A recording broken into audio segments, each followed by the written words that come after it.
দেখতে পাচ্ছি বাংলাদেশ ইসলামী ছাত্র শিবির কর্তৃক পাবনা জেলা ছাত্র শিবির কর্তৃক আয়োজিত আজকে যে এ প্লাস প্রাপ্ত ছাত্র এবং ছাত্রীদেরকে শিবির এ প্লাস সংবর্ধনা দিয়েছে। তো এই সংবর্ধনা অনুষ্ঠানে আসতে পেরে আপনাদের কেমন লাগছে?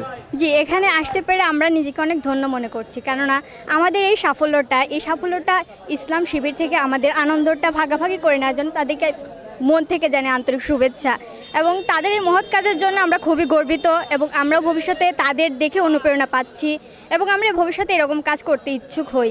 আর আসলে এটা আমাদের জন্য বরং আমাদের এখানে যারা উপস্থিত ছিল, যারা জিপিএ 5 পেয়েছে, তাদের প্রতি সবার একটা আনন্দ আছে। সেই আনন্দটা আসলে আমাদের এই বাংলাদেশ ইসলামী ছাত্র শিবিরে ভাগাভাগি করে নিয়েছে আমাদের আনন্দটা। এতে আমরা খুবই গর্বিত এবং আনন্দিত এবং এখানে আসতে পেরে আমি অনেক কিছু শিখতে পেরেছি এবং আমি অনেক কিছু অর্জন করতেও পেরেছি। যেমন আমাদের ভবিষ্যতে কীভাবে এগোতে হবে, এগুলো আমাদের অনেক গাইডলাইন দিয়েছে, যা আমাদের জন্য খুবই উপকৃত ভবিষ্যতের জন্য।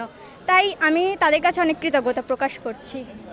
আচ্ছা, ইসলামী ছাত্র শিবির ব্যতীত বাংলাদেশে আরও অনেক রাজনৈতিক সংগঠন আমরা দেখে থাকি, তো তাদের থেকে আপনারা এই রেজাল্টের পরে কোনো সংবর্ধনা পেয়েছেন কিনা?